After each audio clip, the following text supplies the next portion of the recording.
Kilio Malala ni kiongozi shupavu na ni kiongozi wa msimamo. Kilio Malala alikuwa Kakamega na ile Malala Super Cup. Alafu akapata homa kali sana. Akaniomba ruhusa apumzike kidogo ndio arejee kwa mambo ya chama. Lakini hao watu ya Ruto najua wamekwama.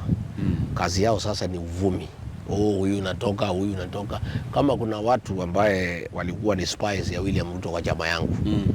Na hawakuwa watu wangu, ni watu ya Ruto na tulijua. Ni siku tu ilikuwa inabaki watangaze pahali wako, lakini katika timu yangu yote tulijua hao ni watu ya Ruto, ni maspy, ni mamoles. Sasa wameenda tu pahali walikuwa, ni kutangaza tu wametangaza. Hakuna mtu ametoka kwetu, na hakuna mtu anatoka. Nimekuwa hapa na bunge zaidi ya 20 leo. Hata wengine walikuwa wanatajwa sijui haonekani, watu walikuwa katika holiday. Sasa sio lazima ati kila mtu aonekane na mimi kila siku ndio julikane yako DCP. Hawa wabunge wote walidiomba ruhusa waende wakae Christmas na familia zao na mwaka mpya, na ndio umeona na wamekuja kuniona hapa wote. DCP iko intact, hakuna mtu atatoka, na wale wanatoka ni ile ngano na zawani. Hii ndio mwaka hii ya 2026 kati ya sasa na mwezi ya 3. Tunataka watu wajuane. Na mimi nataka ile watu yote wametumwa na Ruto kwangu, nataka nitoe wote. Nimeanza kutoa. Natoa moja moja. Kama huyo moja alitoka, alitaka apewe direct ticket. Namwambia hakuna. DCP ni chama cha kidemokrasia. It's a democratic party. Tuko na demokrasia iko hali ya juu sana.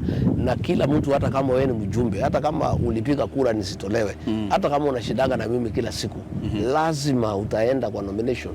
Upambane na wale ambao wanataka kupinga wewe. So no hakuna direct ticket. Hakuna. Hata wabunge wamekuwa hapa yote, hakuna mtu atapata direct. Sasa huyo mmoja anapiga kelele kila bahali, alikuja kwangu ati anataka apewe direct nomination, ati alinisaidia bunge. Nikamwambia haiwezekani. Utapambana na wengine. Ndio sasa ametoka. Kama bahali ameenda atapewa direct nomination, aende apewe. Atakutana na mtu ya DCP, yule atachaguliwa kwa nomination na watu ya eneo hilo. Wakutane pale katikati. Kwa hivyo Kilio Malala hana shida, na waachane na huyu kijana. Ni kijana mzuri, apumzike, apate nafuu, atarejea kazini Jumatatu, tuendelee na kazi. Na alifanya bidii pale Kisa East, alipata kiti cha kwanza cha DCP katika constituency ya Kusero. Pahali inaitwa Kisa East, akashinda ushindi mkubwa sana. Saa hii anajiandaa kuko na by election Malava. Anataka aweke mtu hapo ya DCP, na mimi namwamini sana Kilio Malala.